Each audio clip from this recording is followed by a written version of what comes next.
Hello, everybody, and welcome to the Jungle here at Canyon View High School. On the Varsity Sports Show Network, we have Jaguar football tonight here inside Jaguar Stadium. I'm Ryan Blank. He's Parker Dunn. Parker, last week the Jaguars had their bye following I can't even think of a word more than dominant after their performance in Yuma against Kofa. The offense did it. The defense did it. They were scoring, it seems like, every other minute. Oh, yeah. What was that game like for you to just be able to see pure dominance from start to finish? Well, I mean, it was the first game where we saw the running clock kick into effect, and that is because of how well they played. It's not often you see a running clock unless you are really outplaying your opponents to the max. That's what they did. You said it. Offense, defense, they made the plays. And one of the names we always mention is Keegan Landis on the defense. We mentioned it plenty of times. Don't get that mistaken. But there were so many other guys that made plays that we were able to call out for what they were able to do as well. Let's go through it with the defense. Jesse Roca, fumble return touchdown. Keegan Landis had a pick six. But let's go to the offense. Ashton Zacher did not start. It was Anthony Pena. He had a touchdown pass. Then 5 rushing touchdowns. Yeah, I mean, the team is just so dominant when it comes to the run game. We talked to Coach Garretts before the game, and he said that they're really going to try and run the ball a lot in this one. They want to establish the run, and when you have guys like Matthew Flores, when you have other guys that you can throw into the backfield and you see instant success, I don't see a problem with it. Why not, right? Anthony Pena got his first start against Kofa, but Ashton Zacher's going to be the man under center now.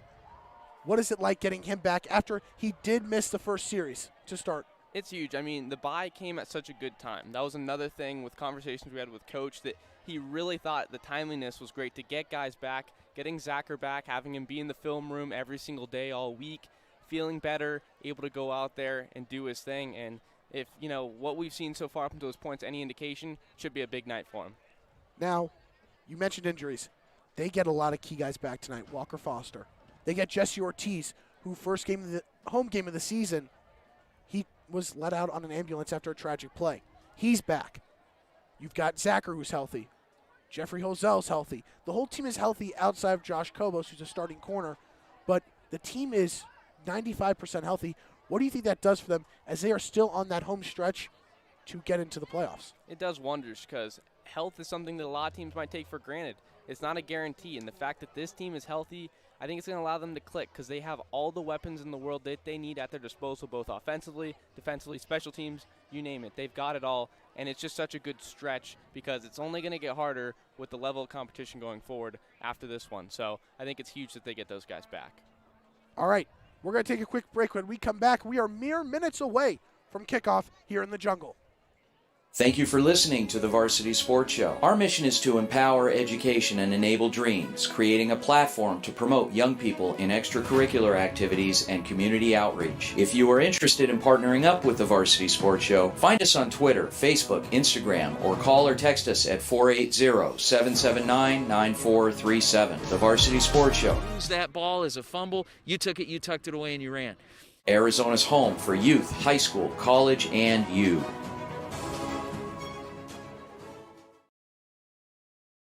Training Better Athletes was founded by renowned football coach Ron Sowers with the philosophy of training well-rounded young people in mind and body. TBA is the go-to for middle schoolers through the pros. Coach Sowers has worked with all sports but specializes in football offensive and defensive line skills training. Whether it's one-on-one or group training, reach out to Coach Sowers at trainingbeterathletes.com or call him at 602-435-9064. You can't cheat the grind.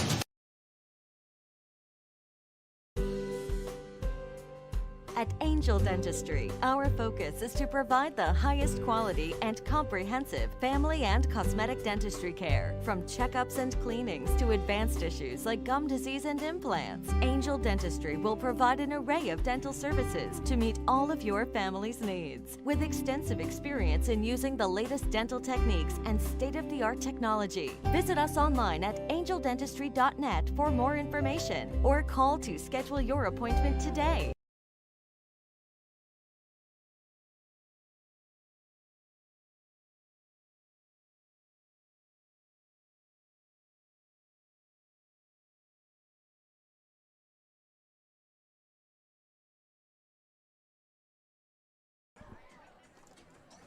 Ladies and gentlemen, we are back here on the Varsity Sports Show Network. Right now we have the coin toss at the middle of the field. And for the Jaguars, they have 4 captains out there. They've got wide receiver Miles Jones, linebacker Daniel Cordova, number 52 offensive lineman and defensive lineman Kanoa Blackhair, and number 61 Tyler Anderson, who plays center. Parker, going into this game, you mentioned it. Coach Nick Garrett's told us that they are going to run the ball down the Patriots' throat, especially on this first drive. Could we see more guys like Demarion Shepard, Jamari Colbert, or do you expect it to be the guy that has been all year, Matthew Flores? I mean, I think that the answer is it's going to be Flores. That's the guy. He's established himself. He's had such a great season, so we're going to see a whole lot of him, and he's earned these carries. He should be getting them. But I definitely think, while that is my thought, I think that those other guys that you just mentioned are still going to have a big role. They're going to get some touches because they make plays with the football. And you got to be able to feed everybody on this team because there's so many guys that can make an impact play, that can get you touchdowns. And I think that we're going to see just about everybody that Coach Garrett can possibly throw at this defense. Ladies and gentlemen, we're going to have the national anthem, and then we will be back here on the Varsity Sports Show Network. Brought to you this evening by Canyon View's very own Sully Walton.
Gentlemen, give it up for Zoe.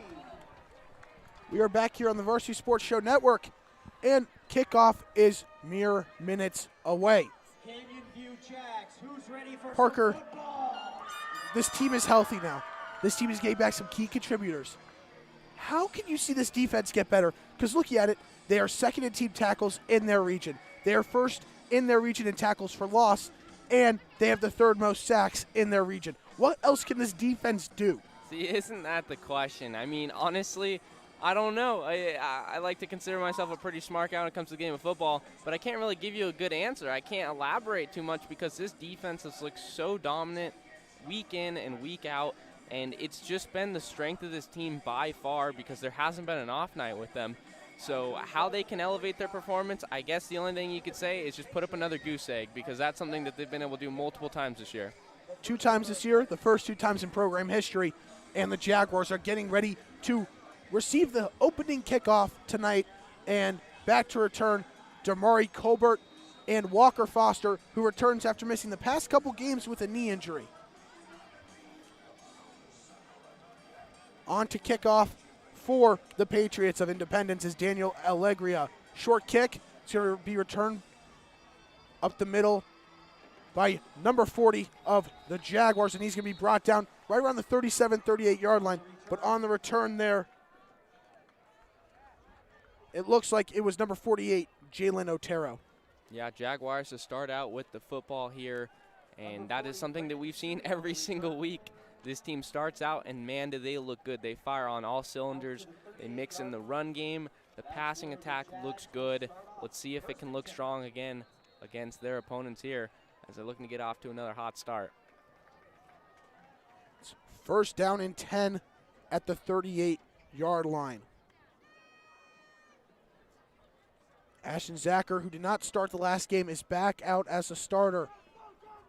3 guys in the backfield alongside, led by Flores, who takes a handoff up the middle. He's got room downfield. He's into the second level, inside the 30, inside the 25, makes defenders miss, and he's going to be dragged down inside the 20-yard line. Do we expect anything less at this point? I mean, by Flores, who takes a handoff up the middle. He's got room downfield. He's into the second level, inside the 30, inside the 25, makes defenders miss, and he's going to be dragged down inside. Matthew Flores gets it done. The offensive line opens up a big gap for him. He fills it, and man, does he hit that with some acceleration. 46-yard run on first down from Flores. He's going to get the call again, trying to get to the outside. He's going to get near the 10-yard line, getting about 6 yards on first down. See, that's what you like, too. You know, when a guy has such a big play to get up the field, you just want to reward him. I mean, he might be gassed after that huge run. We don't know that. Maybe he is, maybe he isn't. But either way, you just want to call his number again because he is earning it. They still got 3 guys in the backfield. Trey Guerra, Matthew Sarazosa, and Matthew Flores. Just get the handoff again, trying to cut outside, trying to get up the middle. He's lunging for the goal line, and he's going to be marked short, but he gets inside the 5-yard line. 3 plays, 3 runs. Nick Garrett's promised that they were going to run for Matthew Sarazosa and Matthew Flores. Just get the handoff again, trying to cut outside, trying to get up the middle. He's lunging for the goal line, and he's going to be marked short, but he gets in. And there's good reason for it. This is proving to be what works for this team. First down. Handoff is going to go to Flores into the end zone. Touchdown, Jaguars. Just like that, they're on the board. Throw up the 6 as they now have a 6-0 lead with 10:47 left on the clock. This team just knows how to get it done. Be what works for this team. First down. Handoff is going to go to Flores into the end zone. Touchdown. Takes it in 3 yards. He ran 62 yards on 4 plays into the end zone. I mean, that is just something. Casting on for the extra point. And we're so accustomed to this. He just makes it. It is 7-0 Jaguars, and we're only a minute 13 into this game. 10:47 remaining in the first quarter. Just automatic at this point. That's the best word to describe it.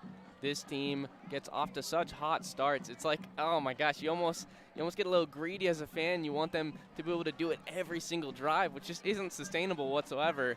But man, they really know how to go out there. You know, a lot of times teams script the first couple plays on that opening drive, and man, do they come up with quite the plays because they know exactly how to get down the field in a hurry. That entire drive was Matthew Flores. Yeah, I mean, when you have a guy like Flores, you'd be insane not to give him the ball. He's more than owed the football because of how well he's played this year. It's the first play, you're thinking it's going to be a run up the middle. But no, the line gives him a huge block on the outside, and he takes it 46 yards inside the 20. They just keep feeding him the ball. He's like Zeke. Keep feeding him. Just keep doing it. Good things happen when you do. Caston on for the kickoff. For the Jaguars, number 59, Richard Caston. And he sends this one deep. It's going to be corralled in around the 13-yard line, trying to take it up the far sideline. Cutting back in is the return man for the Patriots, and he is brought down right around the 28-yard line. So far this season, we've seen a combination of kicks that go deep, usually around the 15, maybe even 10-yard line at their best. Other times, there's some little pooch kicks to throw the special teams unit off of the opposing team. This time, he just boots it, as that was taken back for about 15 yards. And here is the dominant Canyon View defense. Last week, they allowed 1 first down. And Parker, when did that come?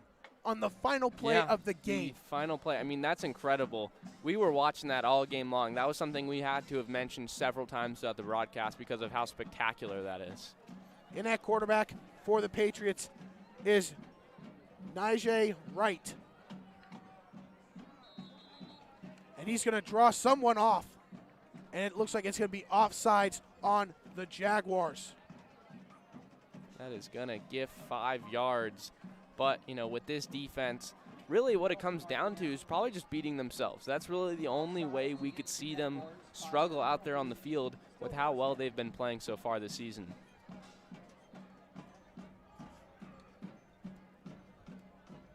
Following the offsides, it's first down and 5 around the 34-yard line. Receiver in motion. Wright takes a snap high. He's going to hand it off to Franklin, and he's going to be brought down after about a gain of 3 or 4 on the play. Lorenzo Franklin on the season has been Their guy in the backfield, 72 rushes for 217 yards and a touchdown. Yeah, I mean, he's put up some big numbers, so it is quite the task for this defense to see such a good player on the opposing end who's going to look to pick up the first here, as it's just 2nd and short because of that first penalty to start the game. 2nd down and 2 at the 42. No, at the 37, sorry about that. Receiver in motion, a flag is thrown. It looks like it's going to be a false start on the Patriots, and that's going to push them back 5 yards. A little bit of an equalizer here after that first penalty being on Canyon View. Now that ball is going to be pushed back 5 yards to where it would have been had they not committed that first penalty. Instead of 2nd and 2, it'll be 2nd down and 7. And like you said, equaled out there with the false start following the offsides on 1st down. And this is a chance for the Jaguars to force a 3rd and long. Right in the backfield. Franklin alongside him. Receiver in motion again. Right, rolling out. He's feeling the pressure, trying to unload it. And that pass is picked off. What a wow. as you can tell, you weren't expecting that one. Neither was I. One-handed pick from Jeffrey Holzell. There is a penalty on the play, and that is going to be on the offense as that's a false start. Penalty declined. That is going to be Canyon View's ball. And you know what's so funny to me? Franklin alongside him.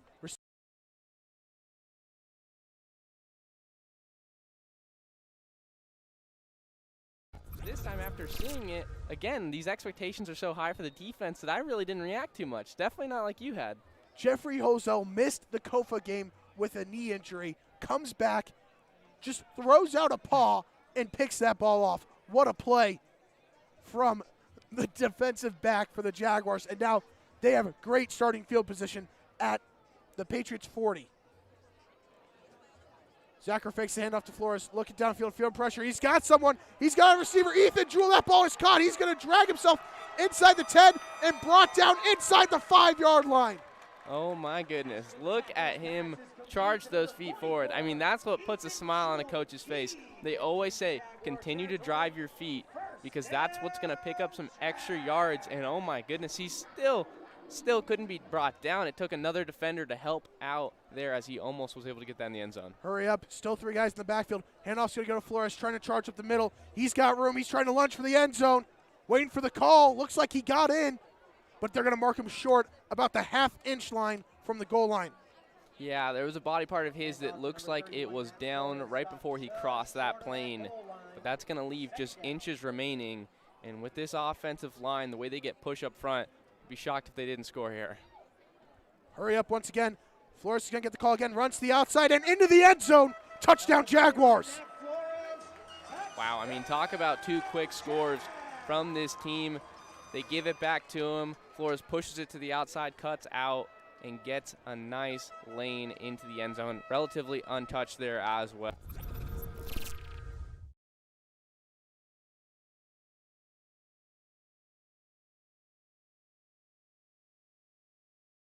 Because we're consistently seeing plays like this. Caston, extra point is good. Yeah, I mean, the only thing I could say about that interception is he was watching the film and he had heard Keegan probably brag about it all week throughout practice, and he knew that he had to make a play as well, and man, did he ever. What a start. We're not even 4 minutes into this game. The Jaguars have an interception, and Matthew Flores has 2 touchdowns. Talk about a hot start. I mean, they've had this every week where that opening drive looks really good, but to be able to score right after that defensive stop with that interception, that is something that we haven't seen so far. So to see back-to-back drives like that is a really nice sight. 8:49 remaining in this first quarter. Jaguars already lead by 2 possessions, up 14-0. Caston coming on for a second kickoff. You would think that it would come from also kicking the opening kickoff, but no. That is how fast this offense is moving and how this defense is playing. This defense is just all over the field. There's just really no room for offenses to operate because of it.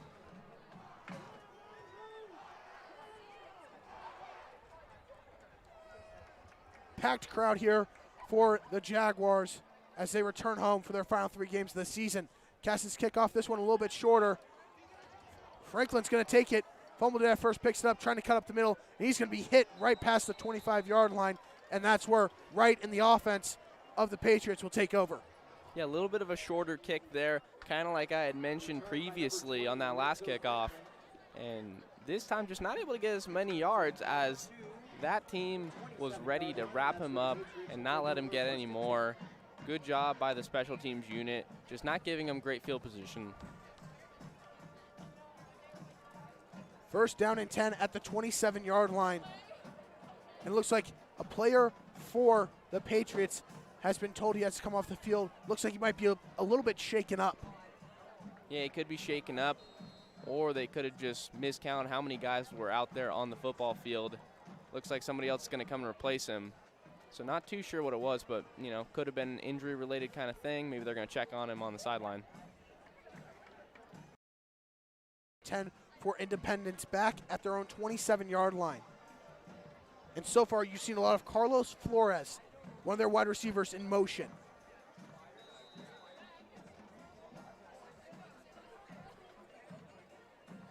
Looks like a timeout was called on the field. And it is a timeout called by the Patriots. And with 8:44 remaining in the first quarter, we're going to go to a break here on the Varsity Sports Show Network. Hey guys, Vince here to talk to you about a good friend of mine named Bob Jenkins. Bob is a Marine Corps veteran. Bob and his younger brother DJ own Vets Built Contracting. For 5 years, they've been hiring and putting veterans to work. Vets Built is licensed, bonded, and insured, both residential and commercial, specializing in renovations, remodeling, new build, casitas, safe rooms, or small commercial TI work. If you're a skilled veteran looking for work, a homeowner in need of work, or a commercial business needing TI work, please call Bob or DJ at Vets Built at 480-584-3675. We're back here on the Varsity Sports Show Network. First down and 10 at the 27-yard line. Right in a shotgun with Franklin alongside him. Flores going in motion. Wright's going to take it himself, trying to find room up the middle, and he's going to be brought down after a short gain. It's going to pick up about 2 or 3 yards. And, you know, he's great with his legs, and he's trying to showcase it here. This is just not one of those defenses where you can get away with running that consistently. They're going to have to mix it up a little bit better. That was one of the things when they played Kofa, was that they just did not mix up their play calls, and this defense for the Jaguars really feasted because of it. And we could see something really similar here tonight. 4-yard gain on the play. This will be second down and 6. Flores goes back in motion, and he's going to get the call. Handoff on the jet sweep, and he's going to be rocked by Daniel Cordova. Talk about a punishing hit there. Comes over from the weak side, sneaks up on him, delivers a massive hit. Really sending a message to these guys with how they're able to wrap them up. And not only that, get a little bit of an oomph kind of hit on them while they do it. No gain on the play. It's going to stay at third down and 6. Yeah, I mean, one of the things with football is like the physicality. One of those aspects where it really has more of a mental effect than a physical one, because it really sends a message to the other team. Third down, 2 receivers on the far side of the screen, 1 near side. And the Jaguars have jumped off sides. It looks like it was Casey Heidkamp and Elijah Gutierrez trying to get a blitz on the outside. That's going to move it up 5 yards and make it third down and about 1. Yeah, a lot of times we see those edge rushers especially trying to time that snap count, trying to get a nice release off the ball, but not able to do it there, as that's going to go for a 5-yard penalty. Still 1 yard to gain, though, for the Patriots in order to pick up the first. See if this defense can be able to buckle down and get a stop. Right in the backfield with Franklin next to him. Flores going back in motion once again. Wright's going to try taking himself for the gain, and he's going to get it and be knocked down out of bounds. Yeah, he's going to pick up the first pretty easily there, as he had multiple guys up in front of him, able to lead the way, blocking, making his life a whole lot easier there. Across the 41-yard line.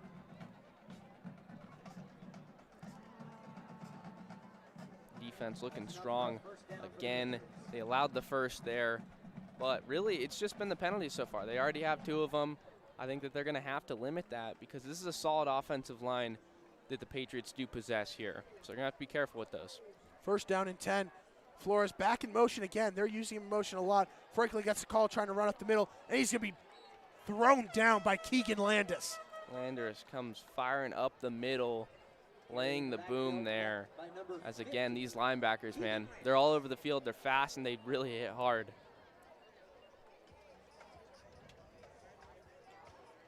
Short gain of about 2 on first down. It's going to make it 2nd down and 8 at the Patriots' 42-yard line.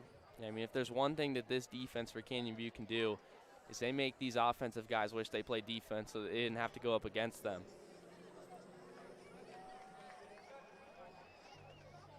At the line of scrimmage, Flores once again in motion. He's moving in motion every time. Right going to try to run it, and he's going to be brought down in the backfield. Casey Heidkamp. Heidkamp wrapping him up for the loss. Big play there, Ryan. You mentioned that they lead in tackles for loss, and there's good reason for that with plays like that. I mean, you're going to see multiple of that tonight. That will not be the last one, I promise you that. With how well this defense balls out, that's become a regular occasion here. This will be a loss of 6 on 2nd down, making it 3rd down and 14. Design run goes wrong as Heidkamp sheds his block and gets to the outside. 3rd and long, defense feeling it, trying to get a big stop here in front of the big home crowd they got.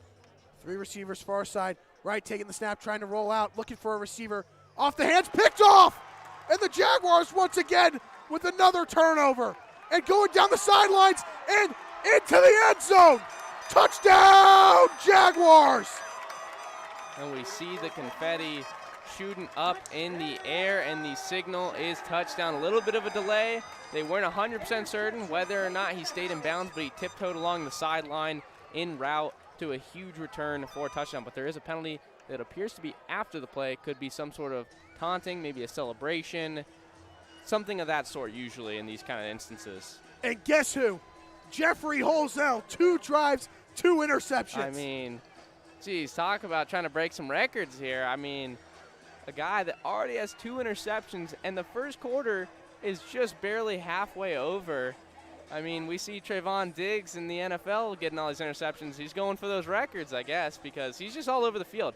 And that was one of those interceptions where you're just in the right place, you're in the right zone, and you're able to get a read on the play. You see the ball go off the wide receiver's hands, and you make a play on the ball, and then he does the rest with his legs after that. Holzell's 2nd pick 6 of the season. And the penalty is a sideline warning on Canyon View. Touchdown still good. Casting on for the extra point. Yeah, I mean, not to defend the sideline warning, but you can't blame the guys for getting hyped up for that. It's not too often you see big pick 6 returns like that. I mean, with him in particular, he's done it before, but still, those are always exciting ones.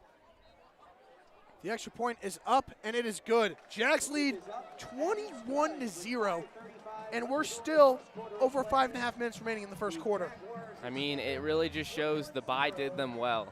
That was such a big thing for them to be able to have that with the injuries. They got guys to come back, and they look good. It shows that they were watching some extra film, practicing some things on the practice field, and they're showing out right now because of it. You have to look at that bye and know that that played some stake in how well they're playing.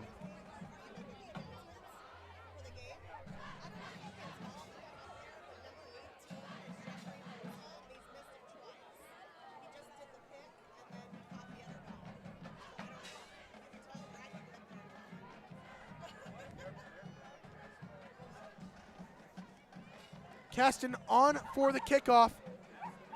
5:35 remaining in the first quarter, and the Jags lead 21-0. Jeffrey Holzell, he has come out now and has 2 picks. First one is a one-handed pick that shocked me, and then this time a 42-yard pick 6 off of a tip pass. The defense is just balling out. I mean, look, the offense is fully capable of scoring tons of points, but the defense wants to chip in as well, which is just so exciting. Caston with another short kickoff. Franklin's going to take it, gets around the 25. He's broke a tackle, and he's going to get up past the 35-yard line and wrap down out of bounds. Here comes Independence. First 2 drives have resulted in interceptions for Wright, his 11th and 12th on the season. offense trying to get something going here. The Patriots are not liking how it looks, and things just can't go right for them. You know, they tried to pick up a first down on 3rd and long, which would have only been for maybe a gain of 5 had he been wrapped up after it hit his hands.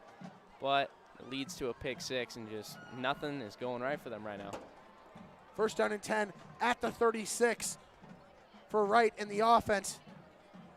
Already down 3 possessions. They got to find a way to get downfield and into the end zone. Once again, Flores in motion, flag thrown. Franklin takes it up the middle for a gain of roughly 4 on first down. I thought I saw a false start. It looked like a little bit of movement before that snap, but sure enough, it was an illegal motion, illegal shift, I believe. So it looked like there was something a little bit off there. It caught my eye. Sure enough, there was a call to be made. That's going to bring that offense back 5 yards, only helping out the Canyon View defense a little bit more. Remains first down. First and 15.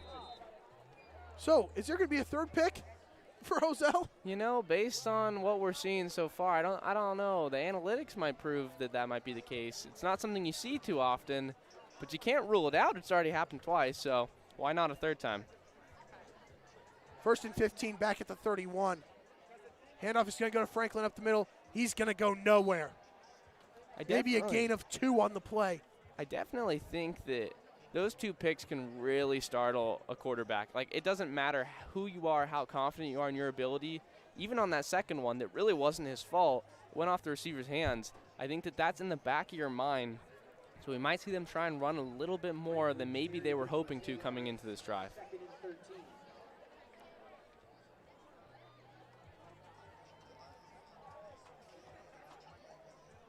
Second and 13. We're now under 4.5 minutes remaining in the first quarter. Franklin's going to get the call once again. He's going to be wrapped up behind the line of scrimmage, and that's Jesse Roca. Roca, another one of those guys that just continues to make plays. Another tackle, not for loss, but almost there, right around that line of scrimmage, as he didn't allow any gain there on the play. Just so many guys that are all over the football field, which is what makes this defense so unique, I feel like. It's not just 1 or 2 guys. They can all get the job done. 3rd down and 13 for the Patriots. Flores in motion. Wright takes it, and he's going to hand off to Franklin once again. He's got room, and he's going to be brought down. Getting past the original line of scrimmage up to the 40-yard line, but that's nowhere close to the first down. Nowhere close, and just based on this score, you'd think the team would maybe consider to go for it, but they're going to bring out that punting unit. They don't like what they're seeing offensively. And, you know, with a Canyon View defense that's looking lights out, can't really blame them.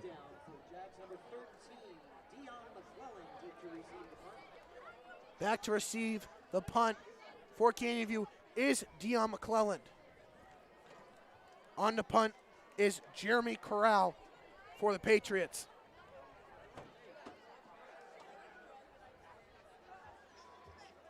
Low snap off the ground and nearly blocked.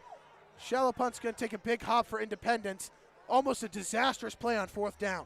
Very close to that. I mean, there were multiple guys on Canyon View that could have got their hands on that football after that low snap.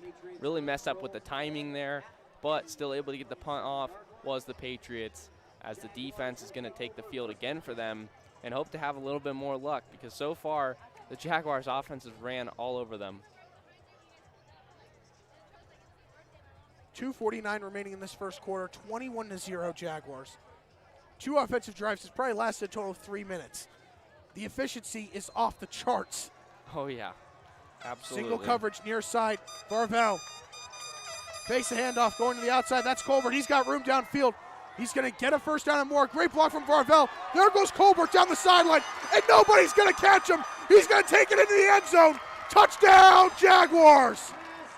Gone just like that in a hurry as he takes it all the way. 72-yard touchdown there, and that's going to go for a run, I believe. That looked like that was thrown behind the line of scrimmage. No, the pass where he caught it was in front of Zacher. Was it? I don't know. Zacher placed that pass very carefully. We'll have to go to instant replay on that one.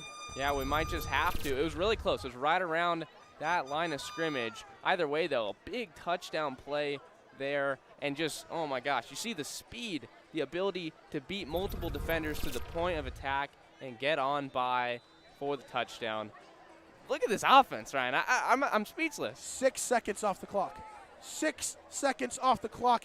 Caston's 4th extra point of the night. Parker, is there any doubt anymore? It's good. The team is playing perfect football. That is a really bold statement because that's almost impossible. I mean, maybe take away those couple penalties on the defense, and they are playing perfect football. That's not something you hear tossed around willy-nilly. That is something you have to earn, and this team's earning it. They look so good right now in every single aspect of the game.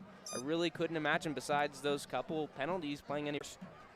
We mentioned how against Kofa 2 weeks ago, there was a running clock that came into effect. They're 14 points away from that clock continuously running. And if they continue to look like they have it as an onside kick. Onside kick. There's a scrum for the ball right around the 45-yard line. Demarion Shepard is pointing, saying that the Jags recovered it. Onside kick by the Jags. And they do. And the Jags recover it. Oh, my goodness. I'm going to say that phrase far too often tonight, and I apologize in advance, folks.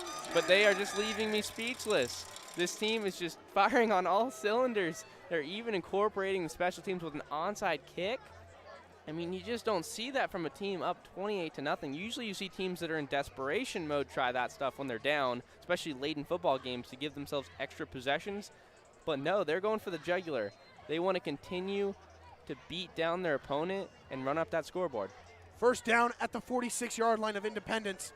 Zacher drops back. Looking downfield. He's going to run with it. He's going to take it up the middle, and he's going to be hit, but he's going to charge his way forward. He's going to get close to a first down. Yeah, he's going to be really close. It looks like they're going to spot him just short. But, I mean, look at that pocket. Look how clean that was. I mean, that was a thing of beauty for him to have all day to try and make a decision. No receivers were open. He didn't like the looks, which is something we've seen from him this year where maybe he forces the ball in.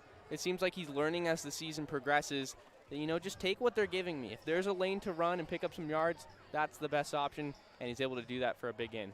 2nd and 3 following the 7-yard gain. Under 2 minutes remaining in the first quarter. Looking to throw, looking for Shepard. That pass is incomplete. A little bit of a dangerous throw there. Defensive back breaking on that and knocking that ball loose. So he's trying to test them out there, see how good the secondary is for Independence. Might be a little bit risky, but with how the team is playing right now, they might be willing to take some more risk. We just saw an onside kick, which is already rare enough. So let's see if they continue to take some deep shots here. In coverage there on the play was number 22, Nicholas Franco. It's going to be 3rd down and 3, minute 48. Could this be where Flores gets another carry? We could see it here. He goes in motion, switches to the right side. Zacher's going to drop back to pass. He's feeling the pressure, looking downfield. He's got a receiver overthrown, and he was looking for his top target from last year, Anthony Munoz Ramirez. He had him open. Munoz Ramirez getting some nice separation on that defensive back lined up against him, but not able to get there. It's a little bit of an overthrow. The ball was a little bit off track too. Wasn't able to hit him in stride. Offense is going to go for it though on 4th down. Parker, do you agree with this call? They're inside the 40. I totally agree with this call because, look, punting doesn't do you too many favors. Sure, you might pin them at the 1-yard line. That's always great and all. But, look, the offense is firing on all cylinders. Go out there and try and pick up the first. 4th down and 3 at the Independence 39-yard line. And timeout called by Nick Garrett, who is fuming on the sidelines with his offense. With that, we're going to take a break. Minute 43 remaining in the first quarter, 28-0 Jaguars. When we come back, it'll be 4th down. Are you unable to do the things you love? Do you know your daily habits could be better to enhance your quality of life? Are you suffering with chronic pain or chronic illness and can't find the right solution that works for you? Fix Body Group was created so you have a team of professionals to help you achieve your health goals and get you back to doing what you love again. In Scottsdale, go to fixbodygroup.com or call 480-795-5329. Fix Body Group, proud partners of the Varsity Sports Show and Fitness Minute with Tyler Mayer.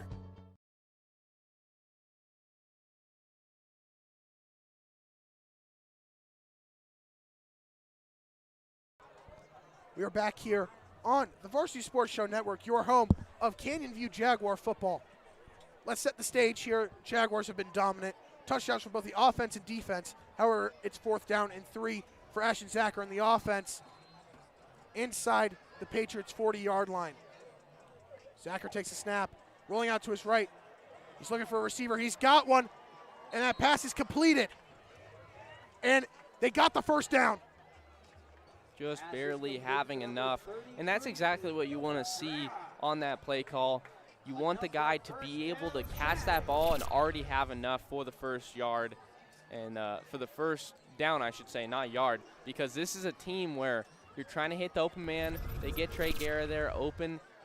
And you just got to hit him up. Just try and pick up that first. New set of downs inside the 35-yard line. Zacher takes a snap, looking over the middle, looking for Anthony Munoz Ramirez. This one is completed, and he's going to take it up near the red zone.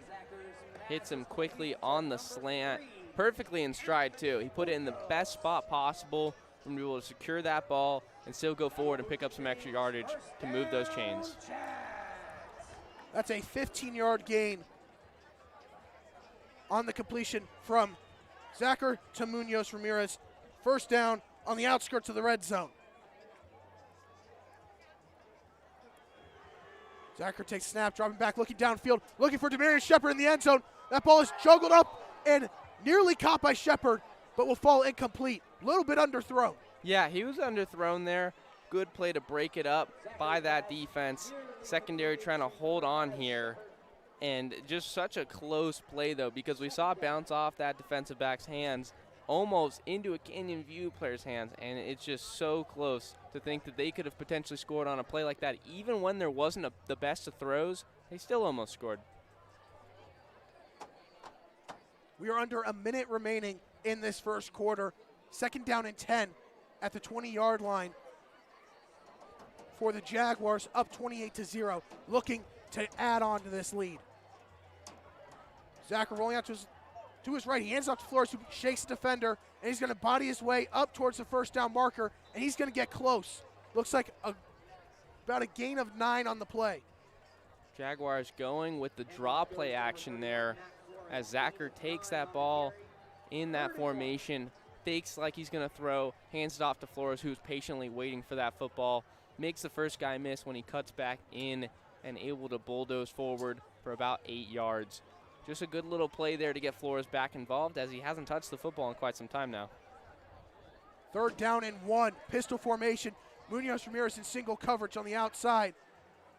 Zacher fakes handoff. He's looking over the middle. He's looking for Flores in the end zone. That pass is caught. Touchdown, Jaguars! And he hits Flores there with the perfect back shoulder throw. Flores is able to beat his man, gets to that point, and turns around and catches that in stride.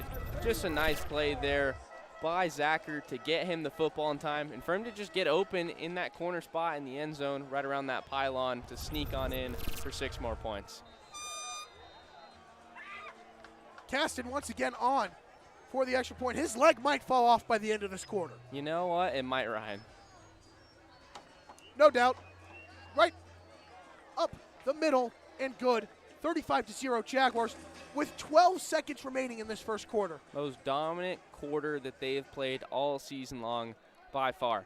And look, there's plenty of quarters that we can look back at over the last couple of weeks where it's like, man, they really played well on both ends of the football. But when you incorporate the fact that they had an onside kick recovery as well, special teams doing their part, everything is going right for this football team. And talk about a flawless first quarter.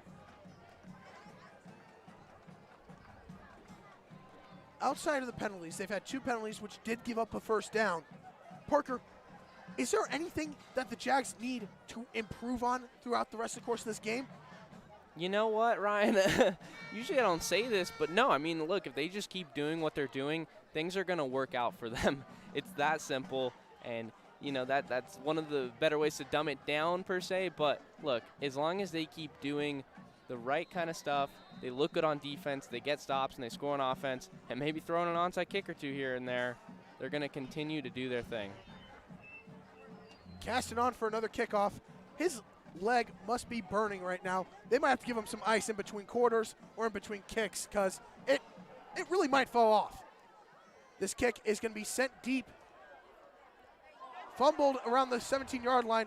It's going to be picked up, and the return man's going to be brought down after a gain of about 2, and they're going to take over around the 17-yard line.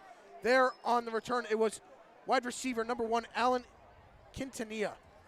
Yeah, that ball was dropped there, and some panic really set in for the Patriots return team as they had to get to that football in a hurry. It took a little bit of a mean bounce over to the left side of the field, right around the numbers, and they had to go track that one down because Canyon View could smell the blood in the water. They were looking to pick that one up. On the kickoff, the ball went off the hands of running back number 33, David Williams.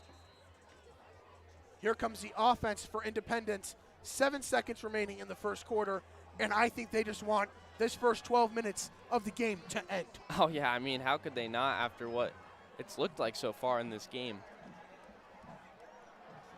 First down and 10 at the 18-yard line. Flores goes back in motion. Fakes the handoff his right. He's going to try to get up the middle, and he's going to get about 3 or 4 on first down. And that's going to end the first quarter of play here in the jungle. And that's exactly what it's been. Jaguars lead 35-0 over the Patriots. We're going to take a quick break here on the Varsity Sports Show Network. 24th Street Dental Biltmore is the place to go for cosmetic dentistry and Invisalign. Doctors Braden, Turner, and the team are ready to put your dental needs first. They are the Valley's Invisalign experts. Schedule a free exam today and mention the Varsity Show for complimentary in-house whitening. From cleanings to more comprehensive dental, 24th Street Dental Biltmore in Phoenix is the first step toward a healthier smile. Located in the heart of the Biltmore, call or stop by 602-468-1135. Proud partners of the Varsity Sports Show.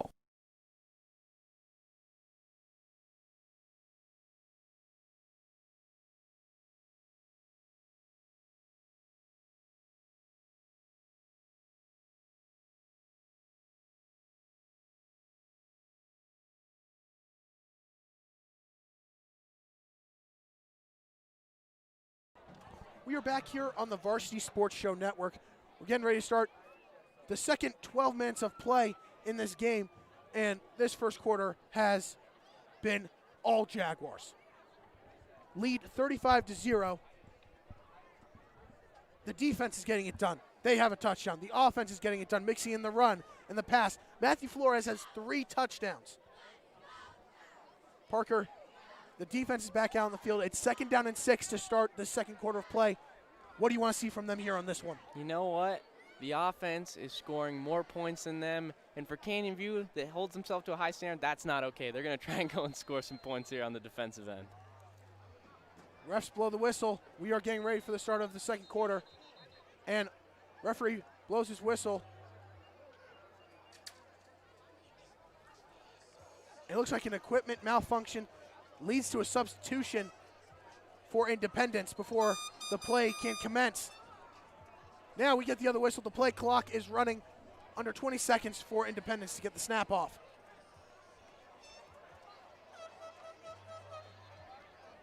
Whistle is blown. False start on Independence. That's to make it 2nd down and 11. Jaguars defensive line able to make them feel the pressure, get them to go and have that false start. As we saw some movement on that D-line, that triggered that right there. Just a good job by them, fooling them a little bit, making them a little bit more worried, making someone move before they should have. 2nd down and long now to open up the second quarter. Got 2 receivers near side, 1 on the far side of your screen. No high safeties for the Jaguars on this play. Flores is going back in motion. Rice going to try to run it himself. He's going to pitch it, but that's going to go nowhere. The Jaguars defense is right there, and right in the middle is Keegan Landis. There he is, number 50 in on the tackle.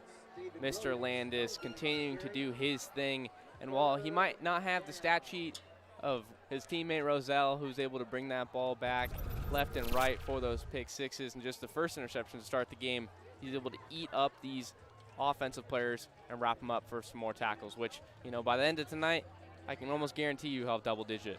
3rd down and long. Another chance for a 3 and out for the Jaguars defense. Flores once again in motion, and they're going to hand this one off to Franklin. He's going to run up the middle. He's got room, and then he's met by Walker Foster and brings him down short of the line to gain, and it's going to be 4th down at the 25-yard line. taken down there for a nice gain, forcing it to now be 4th down. And Independence wants nothing to do with this defense as they're going to look to punt it away. Corral back on for another punt, his second of the night. Dion McClellan standing around the Canyon View 45, getting ready to receive the punt. Defense just continues to shut out this offense. Holzell, Landis, all these guys making plays. Looks like the Jaguars might go for the block. They have nobody on the outside looking to block, and here comes the pressure, and that is nearly tipped, but it's going to be a really short punt. It's going to take a great bounce for Independence, though, and roll out of bounds, and the Jaguars will take over at the Patriots' 43-yard line. Penalty flag on the play.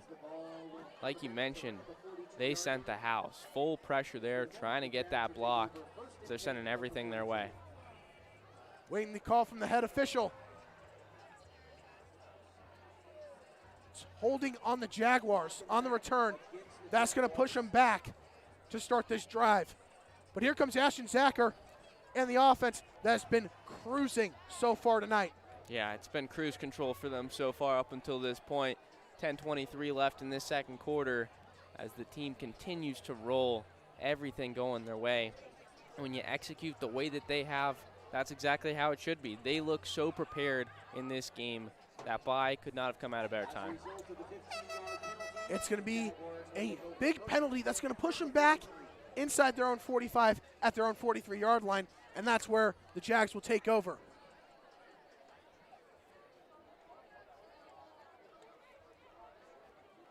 Already 5-point lead. Flores in the backfield. Could see him get some more touches here on this drive.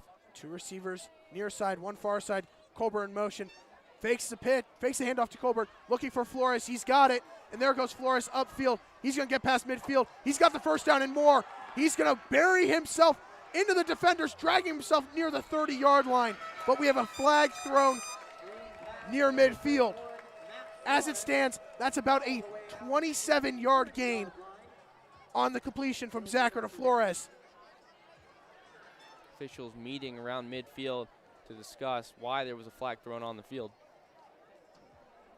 Jaguars are walking back. And it's a false start on the Jaguars. Yep, that's going to move them back. The only thing in this game that the team has somewhat struggled with is a little bit of lack of discipline with these penalties, but that's it. That is the only thing that we can possibly say for this team, as that's going to move the ball back. And an illegal block in the back as well. It's now going to be first down and 25 at their own 32-yard line. 10-10 remaining in the first half. Colbert in motion. Fakes the handoff to him. It's going to go to Flores. He's going to try to get the outside. He stiff arms a defender. He's got room down the sidelines. He's got the first down and much more, and he's going to finally be pushed out of bounds inside the 30-yard line. My goodness, look at that stiff arm to start off that play. That is just a guy you don't want to get in front of. Getting in the way of Matthew Flores is just a bad decision. You got to make a business decision on those ones because you don't want to be in his path when he picks up that speed, because he knows how to hit those high gears. He picks up speed, the acceleration kicks in, and he just becomes so difficult to tackle that really all the defense can do is try and force him out of bounds. That's a 39-yard run from Flores. First down at the 29-yard line. Quick pass over to the outside, caught by Varvel. He's trying to spin out of a defender, and he is unable to, and that's going to be a loss of about 2 yards on first down. Another one of those throws, a little bit more on the dangerous side there with that nearest defender right on him as he made that play, but still able to hold on to it. Brought down for a loss. Not too much forward progress kicking in there, as that's a loss of about 2 yards, as it's going to be second and long for this offense. You said it, second down and long. We are now under 9.5 minutes remaining in this first half. Jaguars looking to increase their lead, and 1 touchdown will get us that running clock that we saw a couple weeks ago in Yuma against Kofa. Second and long. Zacher takes a snap, fakes the handoff to Flores, looking over the middle, and Harvey misses the assignment, and that ball is picked off, and the defender's going to take it past midfield, and that is Alan Quintanilla with the interception. Miscommunication from Zacher to Harvey, and it is a turnover. Yeah, it appears there's some frustration on the sideline by Zacher. I think he knows deep down that he missed his man. You know, whether or not the route was ran to the max that he wanted it to be ran, and maybe that's contributing to why he threw it that way, not too sure, but I think at the end of the day, he knows deep down you got to have that one. You got to be able to hit your open man and not be able to throw an interception like that. It gives great field position to an offense that struggled tonight. Well, if you look at it, Parker, I don't know if that's all on Zacher because Harvey was not looking for that pass. It's a combination of things. So there's definitely some miscommunication. Flores in motion. Right takes a snap. He's going to hand it off to Franklin, who's going to be brought down after a short gain. Defense continuing to lock in here as they're just giving them nothing to work with. Offense finally has great field position. First time they're in Canyon View territory tonight, and they can't make it count as this defense just will not give it to them. Parker, I want to go back to that interception. There, you saw Harvey come out of the backfield, and he was open. Where do you think the miscommunication went wrong? Do you think it's Harvey, or where do you think it's just a bad overthrow from Zacher? I think it's a little bit both, but I'm definitely leaning towards that throw. You got to be able to hit your open man. Flores in motion. Wright's going to try to take it himself. He's going to try to get to the outside. He's got room, but Jesse Roca is there, and that is a tackle for loss. Ball comes out, but he was signaled to be down there as he was down on the turf before that ball was knocked loose. And just seeing the physicality to be able to wrap him up, knock that ball loose. And although it wasn't for a fumble because he was already down, just the ability to knock it out shows you how hard these guys are getting hit by these Jaguar defenders. Loss of 2 on the play. It's going to be 3rd down and 10 at the 46-yard line, under 8 minutes remaining in the first half. And now we're finally seeing where this could maybe be 4th down territory since they're finally in Canyon View territory. Not too sure, but just a chance it might be. 2 receivers near side, 1 far side. Single high safety for the Jaguars, and another offsides on Canyon View. Only thing on the defensive side that's holding them back is just that lack of discipline. And I think part of it is when there's blood in the water, as a defense, you want to be that guy to make that play. You want to be the one that gets the strip sack or just the regular sack, or really just any play that catches the eye of your coaches, your teammates, and all the fans in attendance. And I think that that's contributing to these penalties that we've seen from them. Under 7.5 minutes, 3rd down and 5. This is definitely 4th down territory for Independence. Oh, absolutely. It has to be.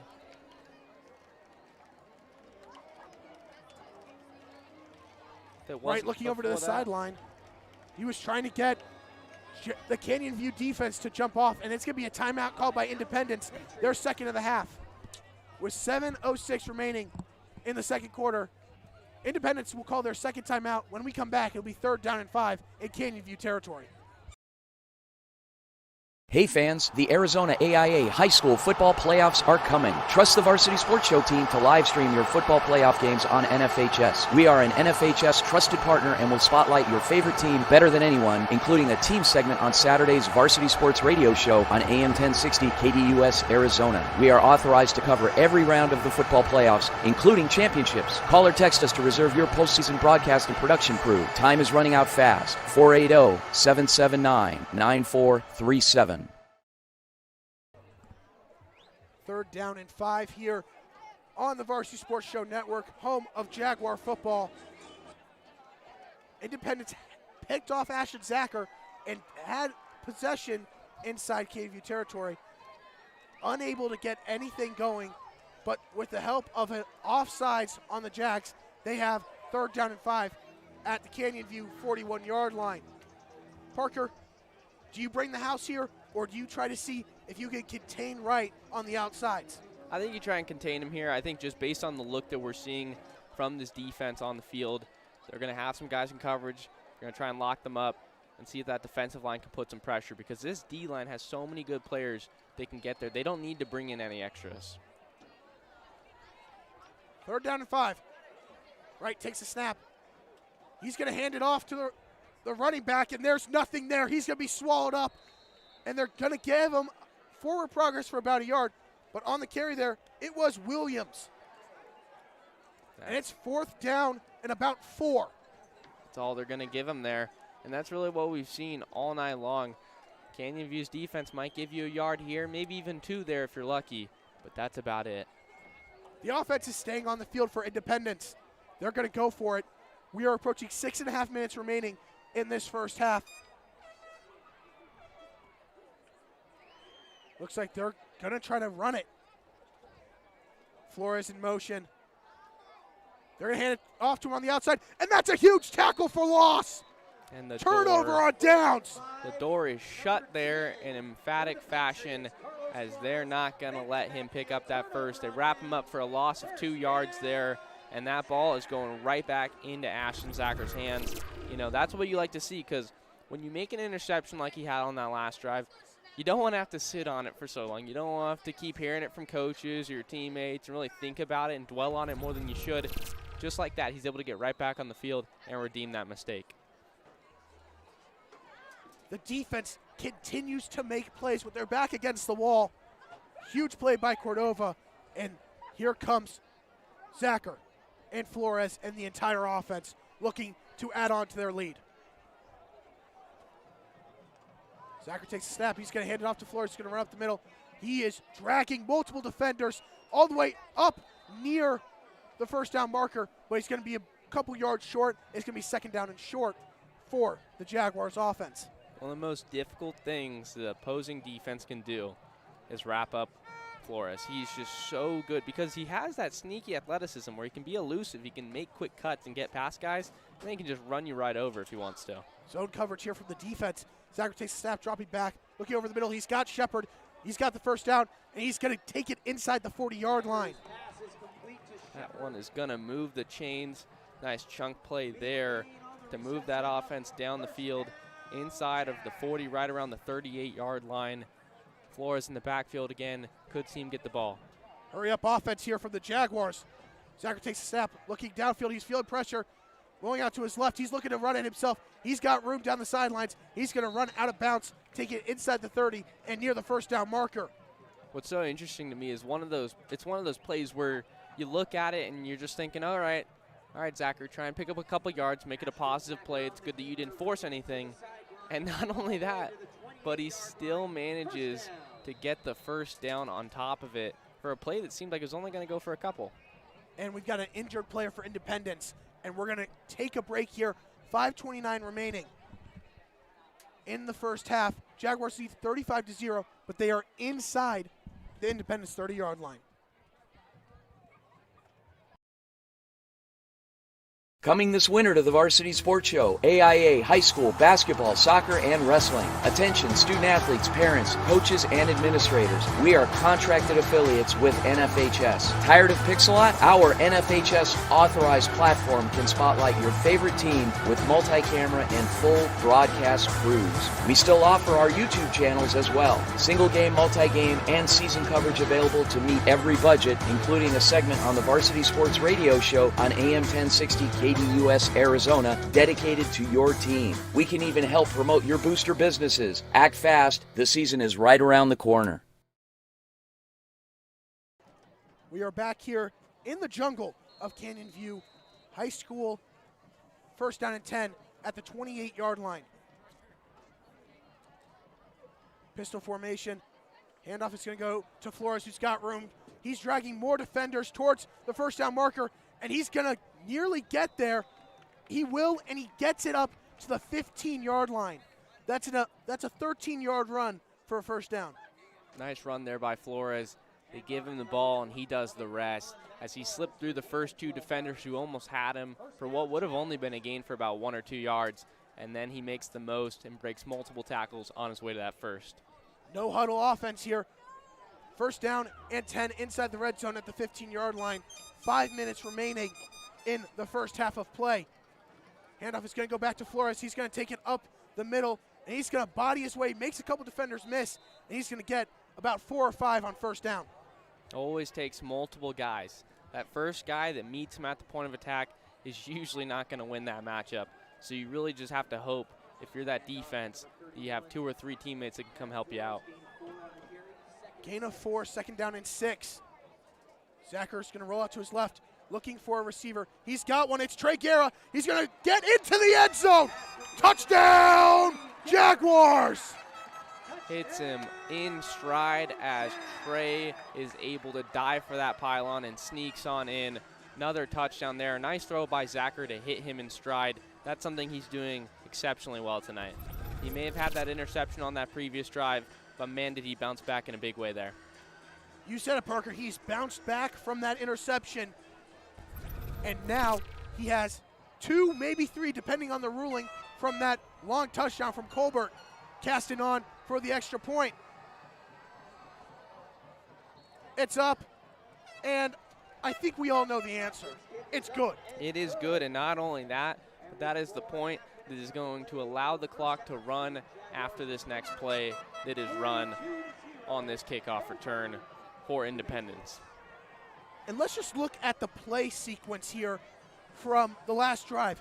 You had an 8-yard run, a 13-yard pass, 11-yard run, 13-yard run, a 4-yard run, and then an 11-yard touchdown pass to Guerra. They are doing a great job of mixing in the run and pass, and it is evident this may be the most balanced attack we have seen from Canyon View in any game this year, Parker. Yeah, I mean, definitely on both ends, they look really good. And I definitely think this is the best we've seen from the offense, because there's been some games where they put up a lot of points, but a lot of times we see the defense contribute rather heavily, all things considered, for a defense sake when it comes to the point category. But tonight, other than that pick six, the offense has been able to score on 5 other drives. They look good, and they're just moving down the field. Nothing is getting in this team's way. If you look, when the Jaguars ran up, you had a bunch set up the middle, preparing for an onside kick from Independence. Gaston getting ready to send this one deep. The clock is running. We are approaching 4 minutes remaining in the first half. This one is sent deep. Quintanilla takes it, being patient, trying to find room up the middle, and he's going to be brought down right around the 22-yard line. And here comes the Independence offense. Independence offense coming out as they're trying to get something going. Just pick up a first down or two, because really when you struggle like this offense has, you really don't take anything for granted anymore. You try and do the little things. Just pick up a first down here and there and see where it takes you. It's going to be first down and 10 at the 23-yard line for the Patriots. We are now at 3.5 minutes remaining in the first half with the running clock, since the Jaguars have a 42-point lead. Defense hoping to continue to look good here with that clock running. Wright calls for the snap. He's going to hand it off to Franklin, who shakes the defender, and he's going to gain about 3 on first down. You know, based on how this offense has looked, gaining 3 yards is really a positive. That's not something most teams are looking for. You want a little bit more than that. Typically, I know this offense for Canyon View would definitely agree with that. But with how the offenses look for Independence, they'll take those 3. Clock continues to run here. It is second down and 7 at the 26-yard line. Wright takes a snap. This one's going to go to Williams. He's going to be dragged down behind the line of scrimmage. And Jesse Ortiz, he is back, and he makes the play. He's back and wrapping up, guys, as he brings him down from behind, sneaks up from the other side of the field, and is able to bring him down for what was only a gain of about 1 yard. So many guys on this defense know how to make plays.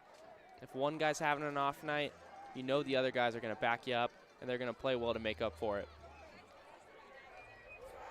It's going to be third down and 6. Wright's going to try to take it to the outside. Cordova chasing, so's Heidkamp, and he's going to be hit hard. And what a hit from Keegan Landis. A booming hit as he's going to get dapped up and earn some more respect from his teammates on that one, as that was quite the hit to be able to send him back flying and get that punting unit back out again. Seems like a broken record at this point. Another 3 and out for the Jaguars defense, and here comes the offense following the punt. Corral on once again to send it deep. McClellan coming onto the field. Garrett Hager having to run off. He gets off. Clock is still running under 1:20. Wonky snap, nearly blocked but there is an easy flag, and it's going to be roughing the kicker. Looks like it's going to be on Elijah Gutierrez, and that'll be a first down for Independence. Yeah, I mean, we saw multiple times. They had brought the house. They put pressure. That was one of the higher snaps. It took time to get to him, so it makes sense why Canyon View got there. But they just weren't able to get their hands on the football in order to make that illegal play, which is going to gift a first down there after roughing the kicker. Parker, you said it. Automatic first down. After forcing a 3-and-out, a roughing the kicker will extend the drive, and we are now at 30 seconds remaining in the first half. That clock running, it's not going to make too much of a difference. Looks like they're only going to get one playoff at best with that clock moving. And who knows if they were really wanting to have a play run, but the play clock is forcing them to do so. Wright takes a snap. He's going to hand it off to Franklin, and he's going to be brought down after a gain of about 1. We have a flag on the play. The clock is going to continue to run. And that'll end the first half of play. And it's a false start on Independence. Penalty is declined. That'll end the first half. Through the first 24 minutes of play has been all Canyon View as they lead 42-0. We're going to take a break here on the Varsity Sports Show Network. When we come back, we'll have the second half of action and first half analysis.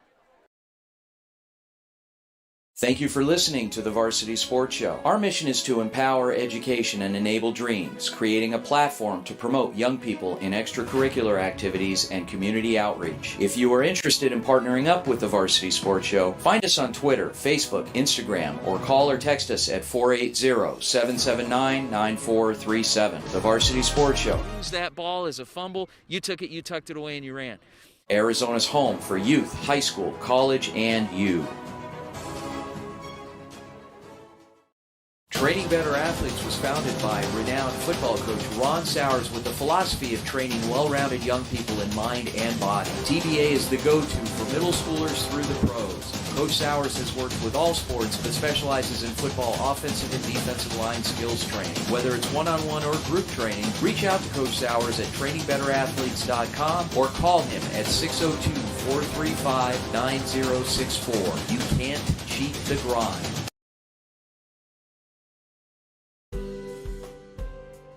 At Angel Dentistry, our focus is to provide the highest quality and comprehensive family and cosmetic dentistry care. From checkups and cleanings to advanced issues like gum disease and implants, Angel Dentistry will provide an array of dental services to meet all of your family's needs. With extensive experience in using the latest dental techniques and state-of-the-art technology, visit us online at angeldentistry.net for more information or call to schedule your appointment today.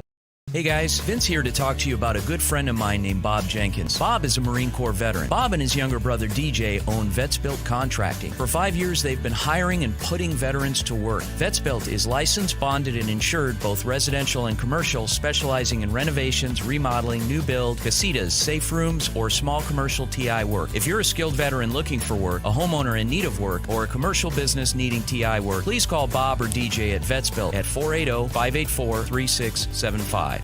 Are you unable to do the things you love? Do you know your daily habits could be better to enhance your quality of life?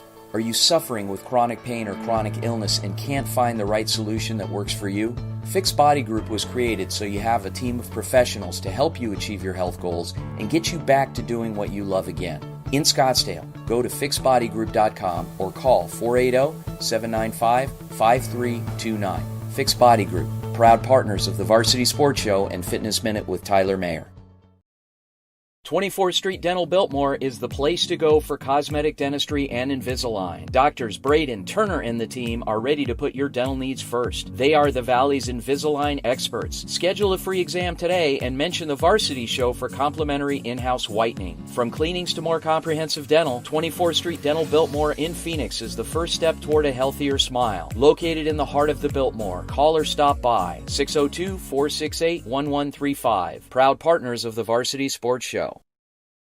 Hey fans, the Arizona AIA High School Football Playoffs are coming. Trust the Varsity Sports Show team to live stream your football playoff games on NFHS. We are an NFHS trusted partner and will spotlight your favorite team better than anyone, including a team segment on Saturday's Varsity Sports Radio Show on AM 1060 KDUS Arizona. We are authorized to cover every round of the football playoffs, including championships. Call or text us to reserve your postseason broadcast and production crew. Time is running out fast. 480-779-9437.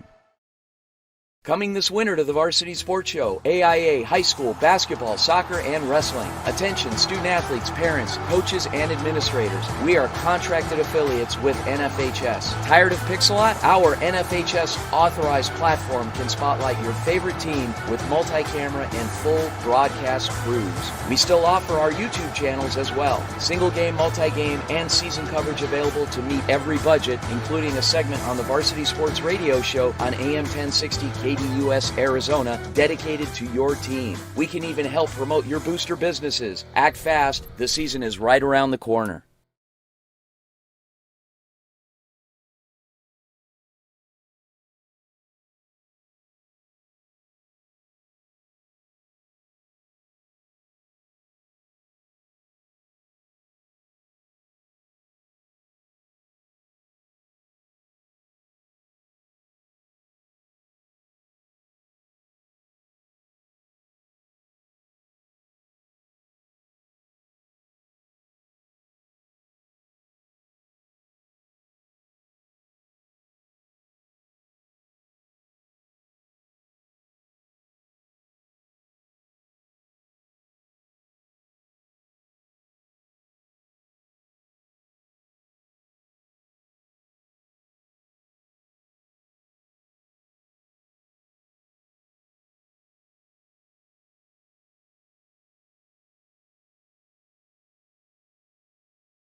Coming this winter to the Varsity Sports Show, AIA High School Basketball, Soccer,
We are back here on the Varsity Sports Show Network.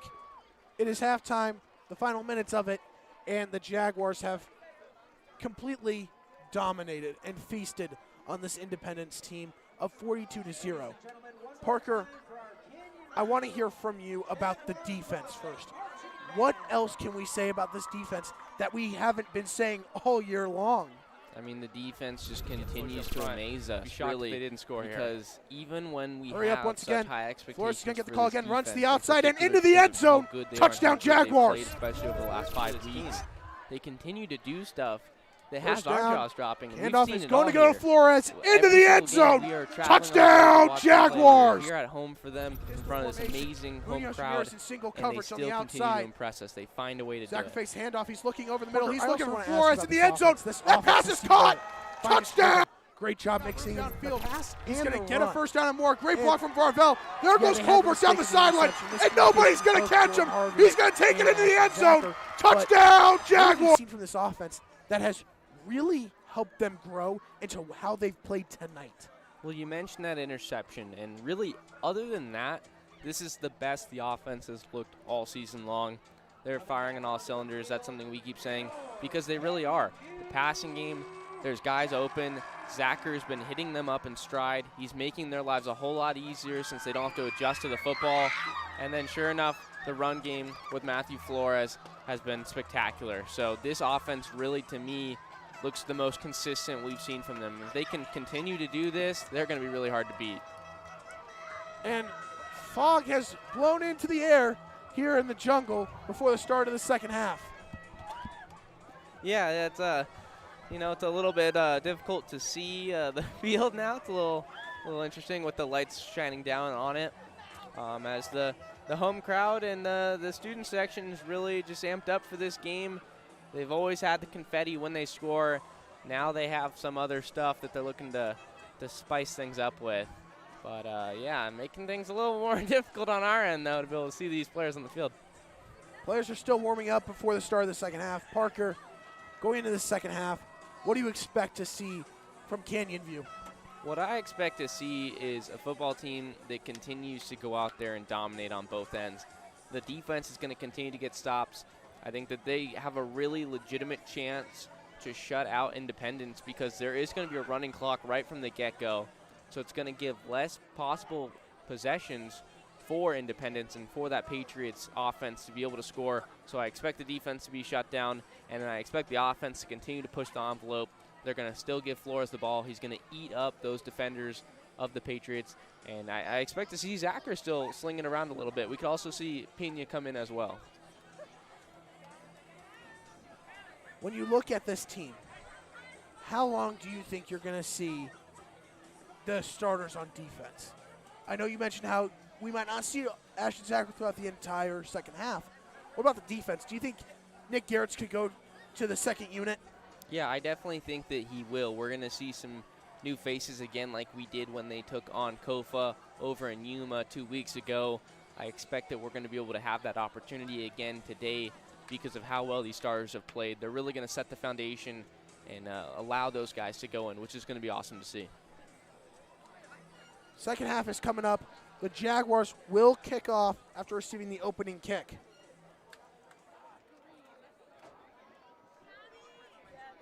Parker, if you're Independence, what's your approach to the second half? If I'm Independence, really, you hate to be like a game is unwinnable, but this one is as close to that as it possibly gets. You've been outplayed in every regard, so I think that really all you can do is try and do some things well. See if maybe work on some plays that you haven't had the chance to run against other opponents, and try and make the most of coming down over here to Waddle, Arizona to take on this Canyon View team because things have not gone your way, so try and make the most out of it. That's really all you can do. Parker, I just checked the official score, and it says Ashton Zacher has 3 touchdown passes. That long 73-yard touchdown from Jamari Colbert was listed as a pass. Very interesting. Yes. Nice to see for his stat sheet because I'm a believer that, interceptions are okay. Turnovers are okay as long as your offense is able to fire away and score points, and he's been able to do that. Anytime you have 3 touchdowns to a pick, those are really good numbers in my eyes. That's a ratio you can't go wrong with, because touchdown to interception ratio was a big issue the first 2 weeks of the season. That is no longer the case. The offense has definitely smoothed some things out. Coach Garrett has worked with them in practice, and we're seeing it on full display tonight. Parker, looking ahead, the last 2 weeks of this season are 2 of the toughest games for the Jaguars. They're facing off the other 2 teams at the top of 5A Northwest Division, with Agua Fria, the final game of the year, but next week, Kellis. Do you think by the way that this team is playing that they are ready for those big games? Because those could be the factors, the determinators in them making the playoffs. It is going to get a lot tougher. The next 2 weeks are going to be rather difficult for this team. So the task is there at hand. Can they rise to the occasion? I think so, yeah. I think that this team has looked really good. And while they might not be playing the highest level of competition like those teams, if they play like this, they will be able to translate that to playing well against those teams as well. Here's Richard Caston for the kickoff to open up this second half of play.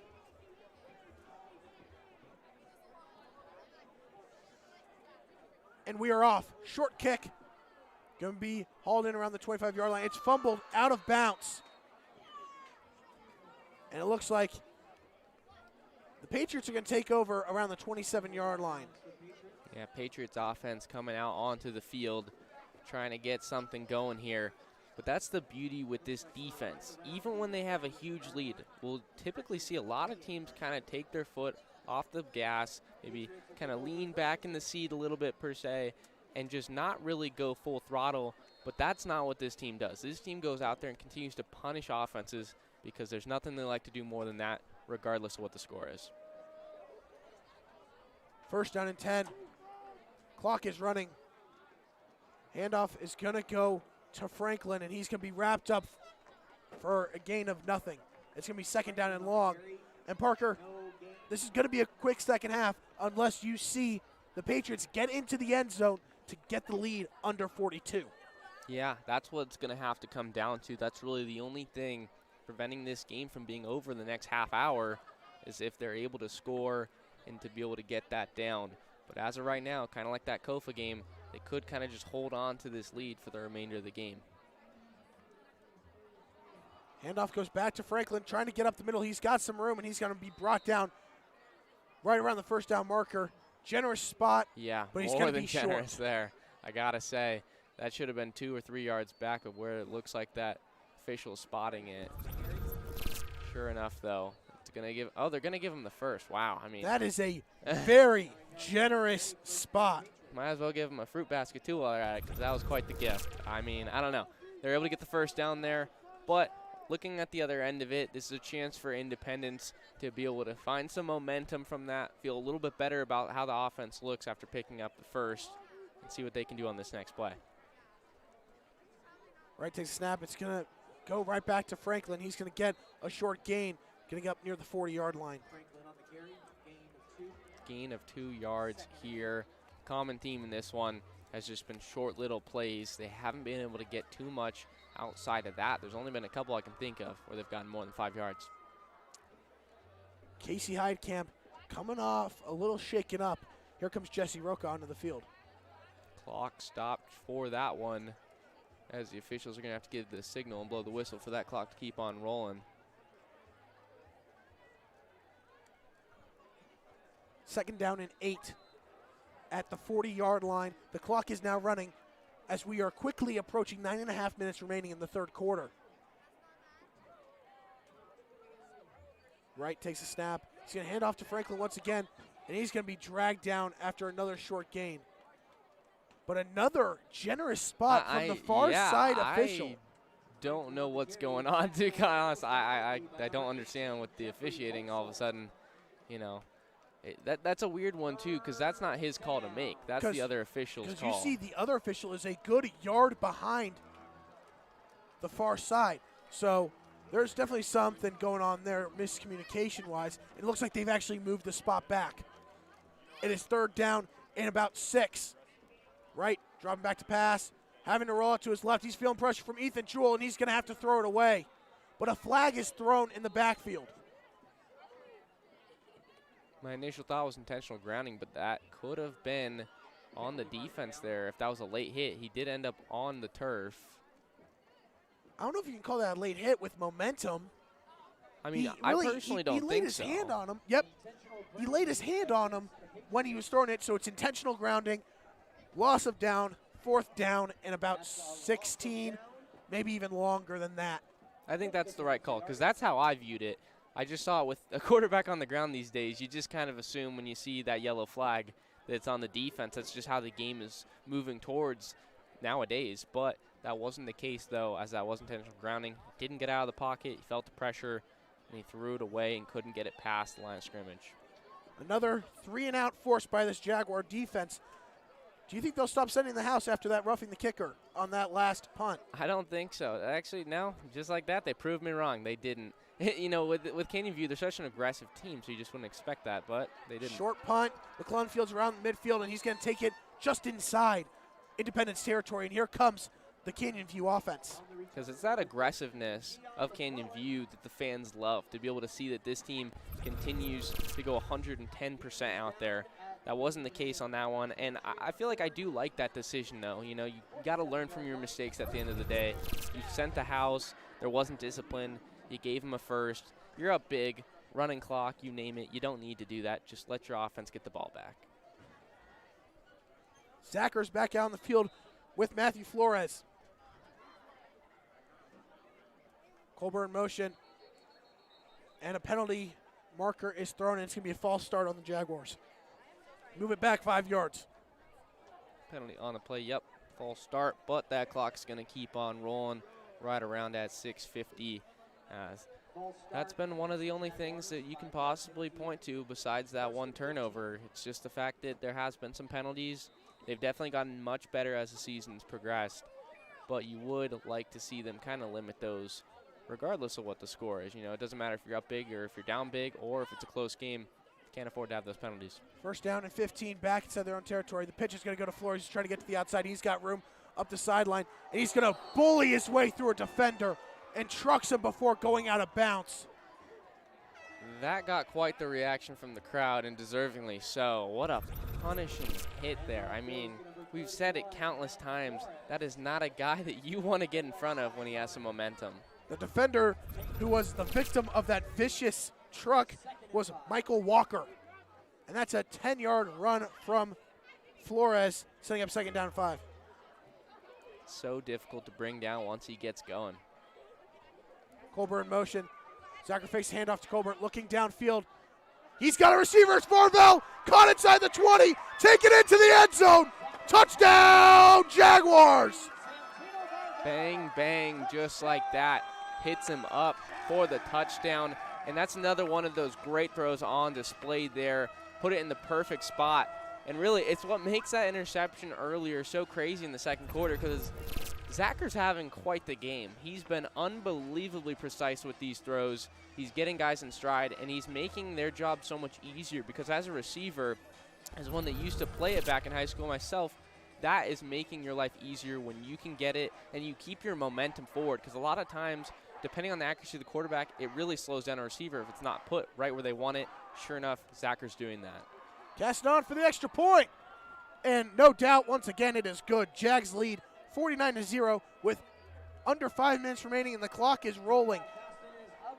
That's Zacher's 4th touchdown pass of the night. He continues to light it up, and that is really just an insurance touchdown for that running clock.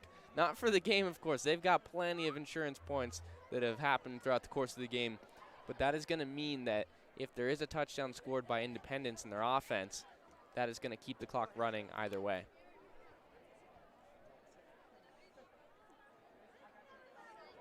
Caston once again on for another kickoff. That man has to have a leg of steel. Honestly, he has to.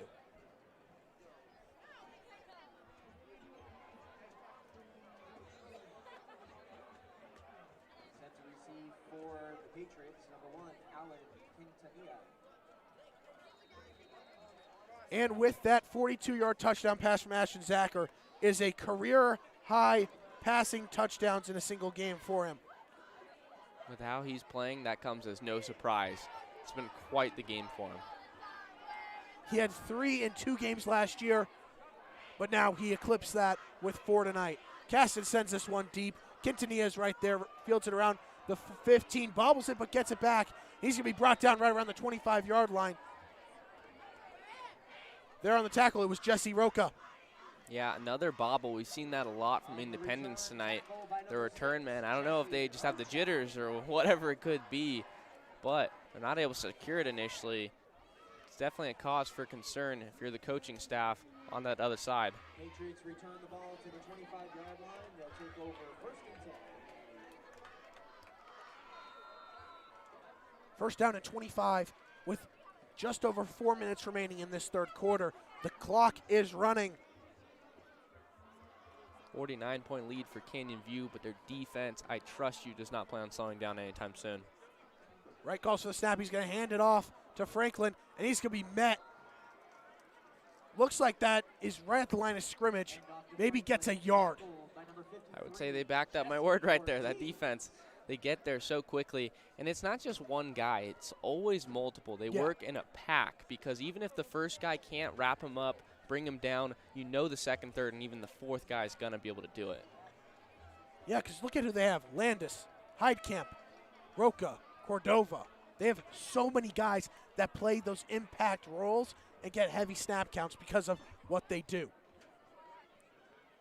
Low snap behind right. He's just going to have to dive on it, and that's going to be setting up 3rd down and what feels like forever back around the 13-yard line. Yeah, I mean, 3rd and 1 feels like forever with how Canyon View's defense is playing.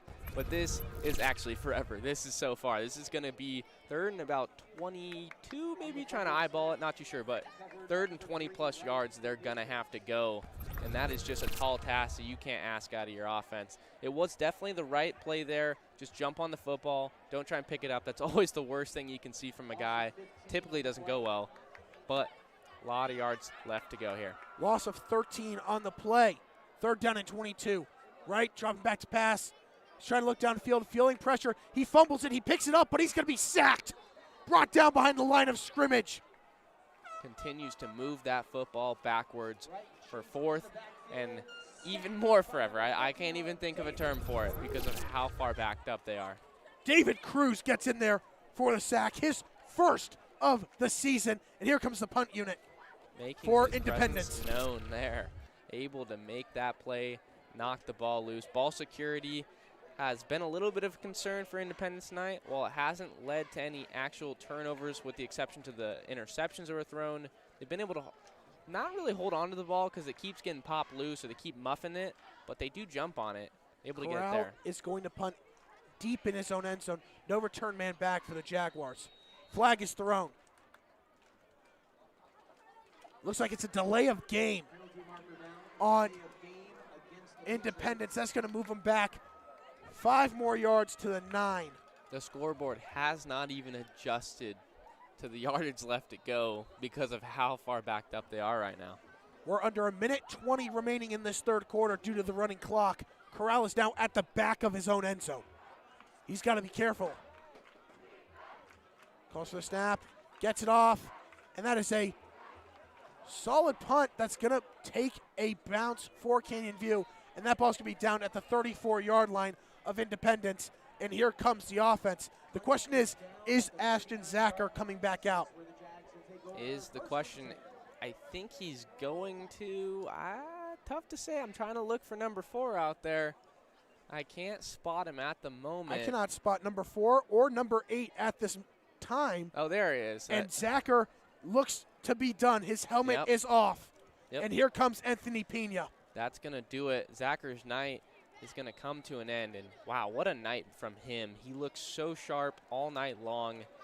Just continued to make plays, made all the right throws, made some really good reads, didn't challenge the DBs too much, and it paid off. Pena takes a snap and botched on the handoff, but is recovered by the Jaguars. Fake the handoff to Sarazosa, trying to get to Harvey, but that ball popped out. Yeah, with Pena in now for Zacher, it's a chance to see some other guys hit the field and see what they can do out there. And not only that, but it's a chance to also try some new play calls, see what maybe will work for this team going forward. Pena takes a snap. This time he gets to Harvey, who's got room on the outside, cuts in. He's got room. Has one defender to beat, and he's going to beat him, dives for the end zone. He fumbles it. We're looking for the call from the official. And they're going to mark him short. He's down short of the goal line, and that's going to end the third quarter, but there's an injured Patriot on the sideline. Injured Patriot, like you mentioned. Hopefully he's all right. He's trying to flex his wrist a little bit. Something with potentially his hand, as I think he tried to take off his glove. Not able to do it, though. And we've got another Patriot down at the 30. 2 Independence players are down on the field injured. With that, that is the end of the third quarter. A 32-yard run from Jordan Harvey is going to put the ball at the 2-yard line. First and goal when we come back for the fourth quarter. On the Varsity Sports Show Network. Thank you for listening to the Varsity Sports Show. Our mission is to empower education and enable dreams, creating a platform to promote young people in extracurricular activities and community outreach. If you are interested in partnering up with the Varsity Sports Show, find us on Twitter, Facebook, Instagram, or call or text us at 480-779-9437. The Varsity Sports Show. Use that ball as a fumble. You took it, you tucked it away, and you ran. Arizona's home for youth, high school, college, and you.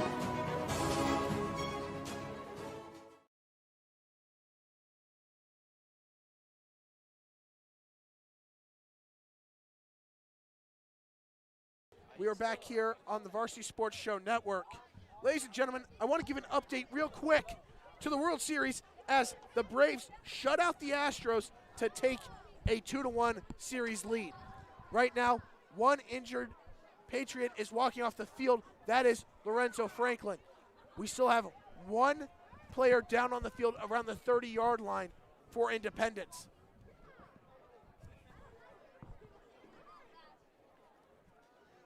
Trainers attending to him on the field at this time.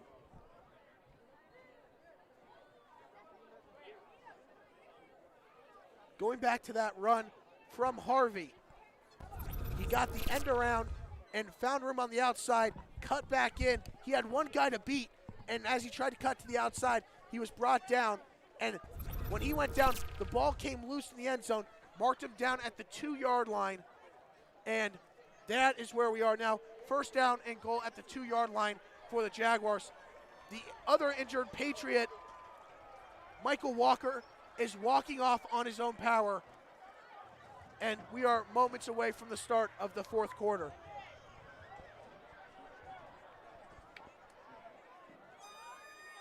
Always good to see when a player is able to walk up off the field under his own power. That's always the concern. You hate to have to see more personnel help them up. So it's always a good sign when they're able to get off the field on their own. And all you can do is hope once they get to that sideline, they get the proper attention they need and can be all right going forward. And the good news is both players were able to walk off on their own power. And we've got pistol formation here for the Jaguars to start out with Matthew Sarazosa behind Anthony Pena. The clock has started to run. Handoff is going to go to the outside. And getting into the end zone is Trey Guerra. Touchdown, Jaguars. His second of the game. Guerra has a nose for the end zone. First, it was with the passing game from Zacher, who got him on the opposite end of the field. And now he's able to run it on in there for the touchdown. Just such a good guy. They can do so many different things. The versatility with Guerra is really special, as they can incorporate him in any form of the offense. Gaston once again on for the extra point.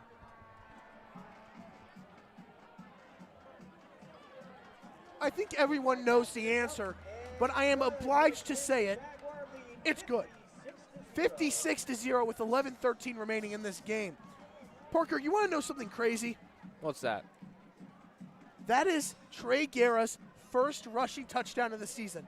You think of the amount of times he's found the end zone, and yet that's his first rushing. That's pretty incredible because, like I said, he is a versatile player. You can give him the ball in the backfield. You can throw it to him down deep on the field, and it just shows how good of a player he is. He's truly the embodiment of a football player, a guy that can just go out and do whatever you want. You want to know something even crazier? That's only his 3rd carry on the season. Coming Tough to believe. tonight, he had 2 rushes for 8 yards. I think really what that means is it just shows how good Matthew Flores is and how good just the running back room is for them to be able to utilize him so little in the run game when he's so capable of it. He's proven it with the carries he's gotten. But look at his impact that he's made all season long in the air game. So he's doing it all. Gets his first rushing touchdown of the season, his 2nd of the night. The running backs of Guerra and Flores have combined for 5 touchdowns. Gaston on for the kickoff. He sends this one deep, more of a line drive. Quintanilla is going to let it bounce. He's going to pick it up around the 6-yard line, trying to find room down the sideline, trying to cut back in, and he's going to be brought down around the 25-yard line. And here comes Wright and the Patriots offense. Clock ticking away. 11 minutes left in this 4th quarter as the team continues to look really good on both ends. Canyon View is doing it all. You know, besides a couple little miscues, they haven't done anything wrong. I mean, look, in a game where you're up 56-0, you can't be nitpicky. You can't be like, well, they could have done this and that better, because while it is true, because you can't be perfect, I mean, man, are they close to that. Yeah, you got to get really down to the wires on penalties and a turnover to really see any flaws in their game. Wright calls for the snap on 1st down. He's going to hand it off to Williams, and he's going to be brought down behind the line of scrimmage. Isaiah Fimbres with the tackle. Gets him down for another tackle for loss. They continue to increase that number on the season. They just have a knack for getting in that backfield and wrapping guys up, because not only do they put the pressure behind the line of scrimmage, but they're able to complete the play and wrap guys up, which is one of the things that you just don't always see with some teams. They might be able to do the first thing, but they can't necessarily do the second. But with this defense, they absolutely can. Loss of 4 on the play. We are now under 10 minutes remaining. Handoff once again is going to go to Williams. He has some room. He's going to get up past the original line of scrimmage and gain about 7 yards on 2nd down, setting up 3rd down and about 7. One of the bigger plays so far tonight for this Patriots offense, which has struggled all night long in being able to get chunk plays, being able to pick up first. They're faced with a 3rd and 6 right now. The task for this team is just being able to pick up this first here.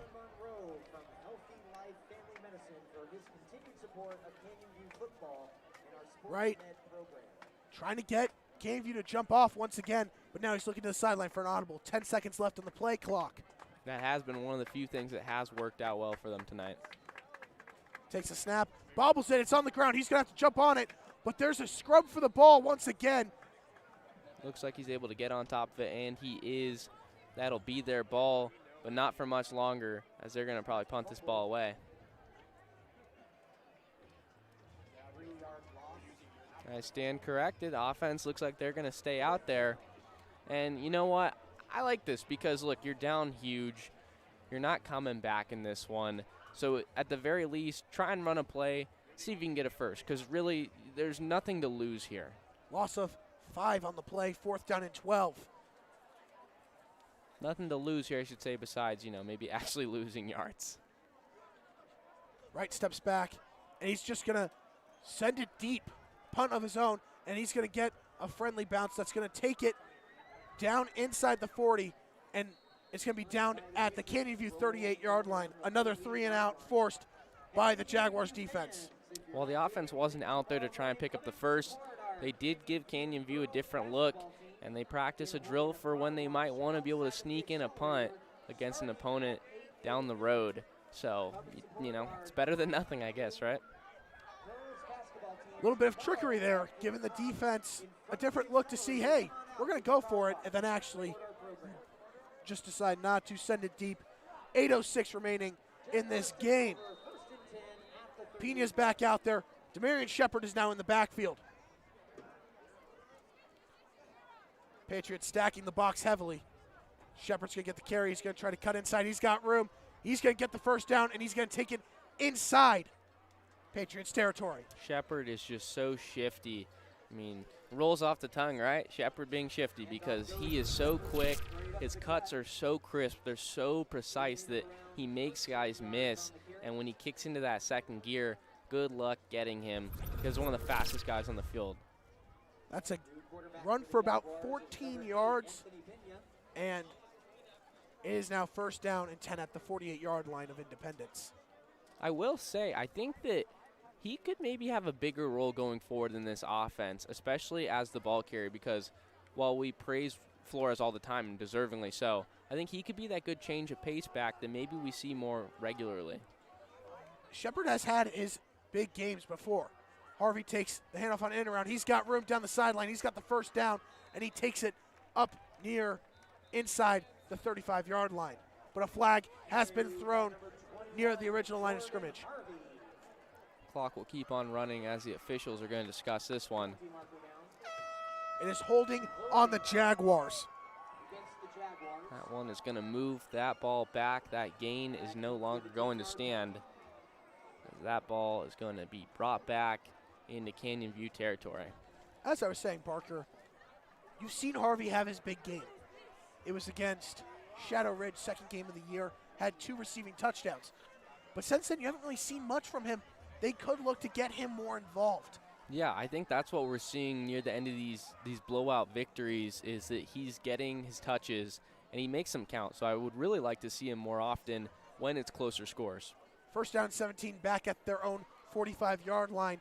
We are approaching 6 minutes remaining in the game. Shepard gets a carry once again, trying to cut outside. He's got some room, cuts back in. He's going to get past the original line of scrimmage and take it inside the 45 of Independence. I mean, just look at that play alone. Just the ability to bounce it to the outside, get to the numbers so quickly. He changes direction in a way that defenders just can't keep up with. They can't wrap their minds around just how quickly he's able to do that. And he just sneaks through. He's very slippery. He gets more yards than you think he's going to get because he's able to get small at the right moments. Second down 7. Following the 10-yard run. Shepard still in the backfield.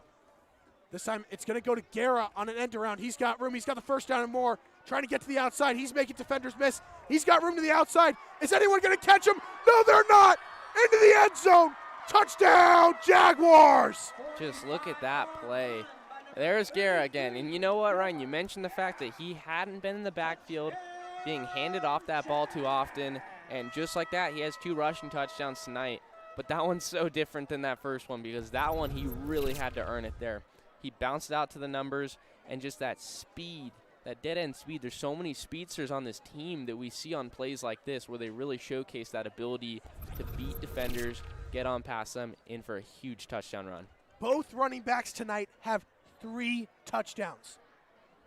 And then Ashton Zacher has 4. Unbelievable. Casting on for the extra point.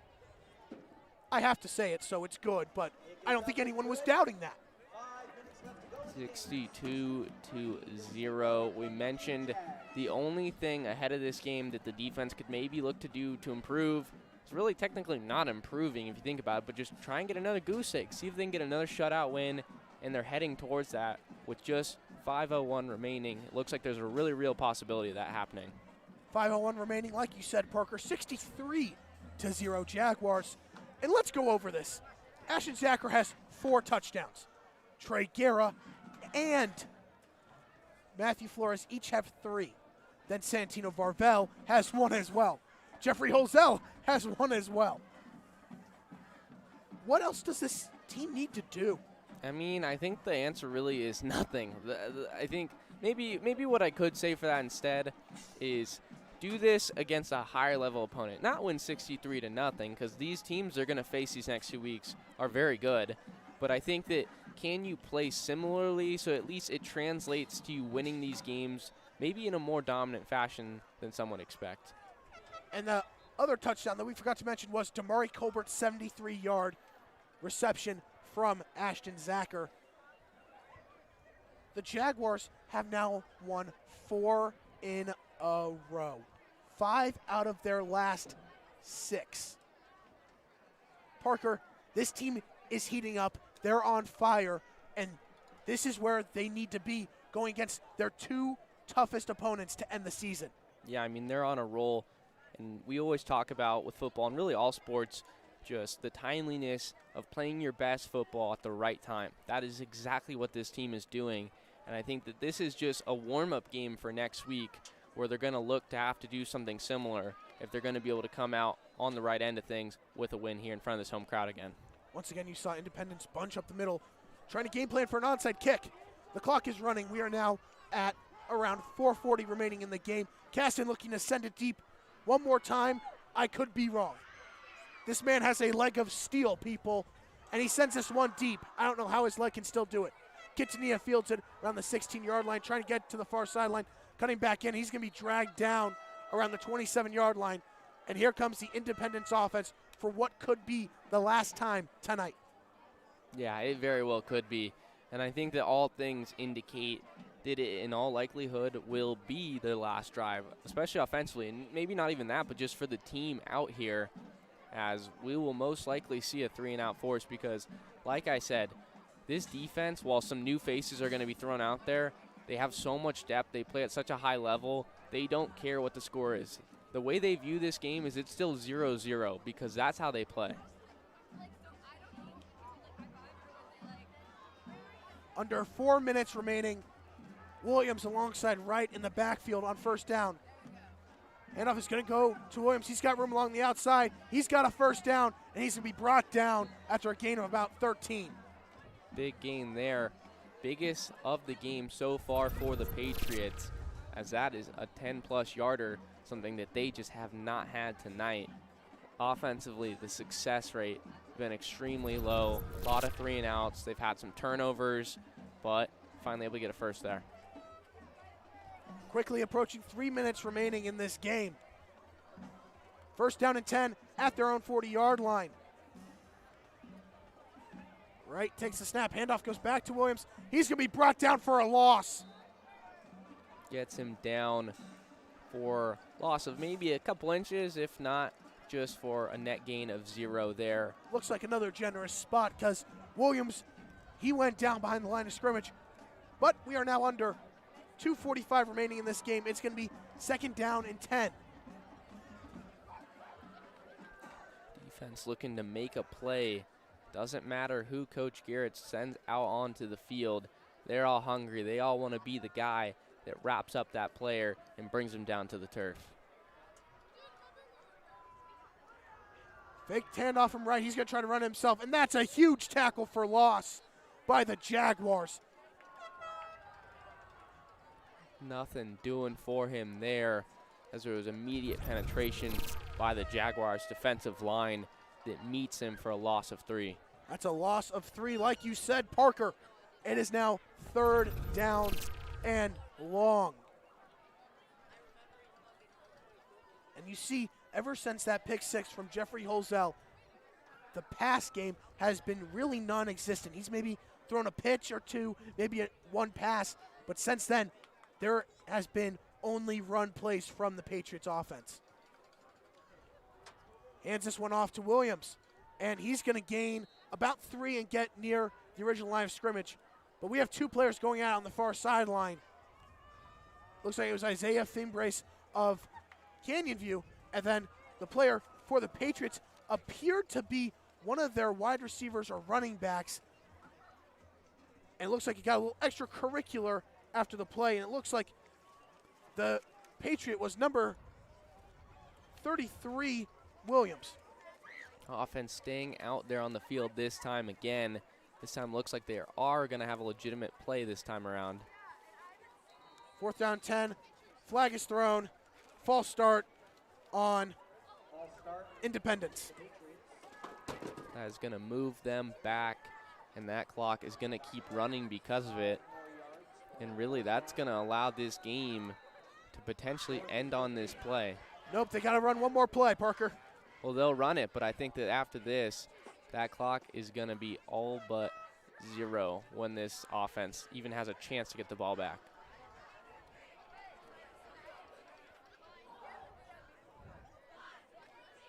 They're letting that clock run all the way down. Looks like they're just going to take the penalty, delay a game, and let the clock run out. Yeah, it does appear that way. And that penalty is going to come through. The clock is going to run And that'll do it here in the jungle. The Canyon View Jaguars have now won 4 in a row and are 5-3 on the season, following a 63-0 massacre of the Independence Patriots.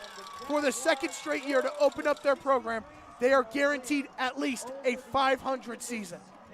They are just playing great football right now. It's as simple as that. It doesn't matter who they are faced with, who their opponent is, or if it's on the road or if it's here at home in front of this crowd. They bring it every single week, and they've just looked so good. Everything they're doing from a standpoint of execution, from a standpoint of just making all the right plays or the play calls, it's just all going well for this team, and they're really clicking right now. Parker, next week it gets tough. The last 2 games of the season, the great thing, Canyon View finishes the season at home. What do you think being able to play at their own stadium and with their own fans here, how do you think that's going to help them going into this final stretch to where they can get into the playoffs? I think it's huge because they'll have their legs under them. They don't have to jump on a bus ride off campus and drive hours on end to get to an opposing stadium. They're just right here. They're ready to go. And I think that does impact players at the high school level. It's not as big as it is for college or as it is for the NFL, but it still does have benefits to this team, and I think they're going to take full advantage of it. With that, that's going to end tonight's broadcast. The Jaguars come away with a 63-0 victory over the Independence Patriots. For that, I'm Ryan Blank. He's Parker Dunn. Thank you for joining us. Next week, back here in the jungle, here